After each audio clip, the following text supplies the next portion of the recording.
দাও কি দেবো। মা আজকে বানাচ্ছে নিরামিষ আলুর দম। তো সেই রেসিপিটা একটু আপনাদের সঙ্গে শেয়ার করব যে মা কিভাবে নিরামিষ আলুর দম বানায়। মা প্রথমে কড়াতে দিয়ে দিয়েছে সাদা তেল।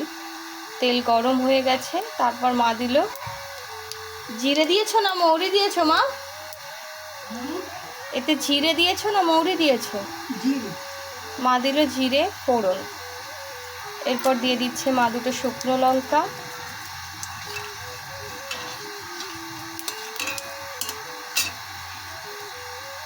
আলুটা প্রথমে মা সেদ্ধ করে নিয়েছে।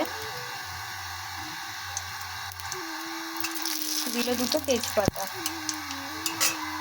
কি আছে এতে? জিরে, ধনে, কাঁচা লঙ্কা, আদা সব বাটা। আচ্ছা, জিরে ধনে কাঁচা লঙ্কা সব শিলে বাটা।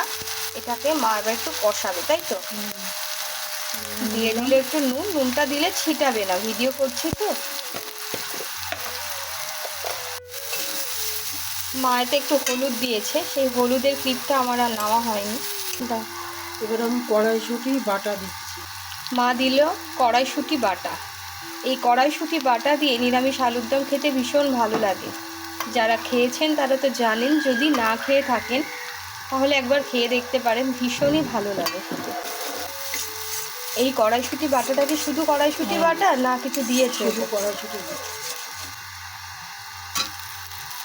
মা দিয়ে দিল দুখালি করা টমেটো। আলুটা যেহেতু আমি ভাজছি না, আমি এর সাথে দিয়ে ওরা ভাজবো। আচ্ছা, মা দিয়ে দিল আলুগুলো। তো আলাদা ভাজিনি। আবার বলো। আমি আলুটা তো ভাজিনি, এবার আমি কষাতে থাকবো এটা।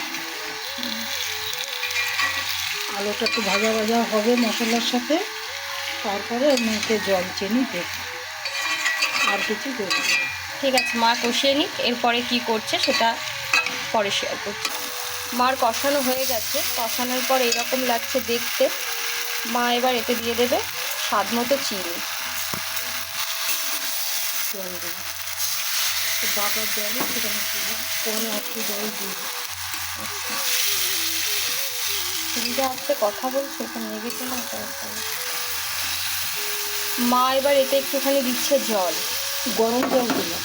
ও, মা এতে একটু গরম জল দিলে কেন? ঠান্ডা জল দিলে কি টেস্ট হবে না? গরম জলে বেশি টেস্ট হয়। না না, সিদ্ধ আলু তো। ও, এরকম হয়েছে দেখতে। হয়ে গেছে, আমি তো গরম মশলা দিচ্ছি বাটা। আচ্ছা,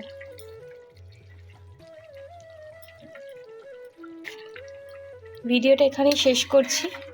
রেসিপিটা যদি ভালো লাগে তাহলে বাড়িতে অবশ্যই একবার রান্না করে আমাকে কমেন্টে জানাবেন। ভালো লাগলে লাইক কমেন্ট শেয়ার করবেন। সকলে খুব ভালো থাকবেন, সুস্থ থাকবেন, সচেতন থাকবেন। দেখা হবে আবার একটা অন্য ভিডিও নিয়ে। সকলে ভীষণ ভীষণ ভীষণ ভালো থাকবেন।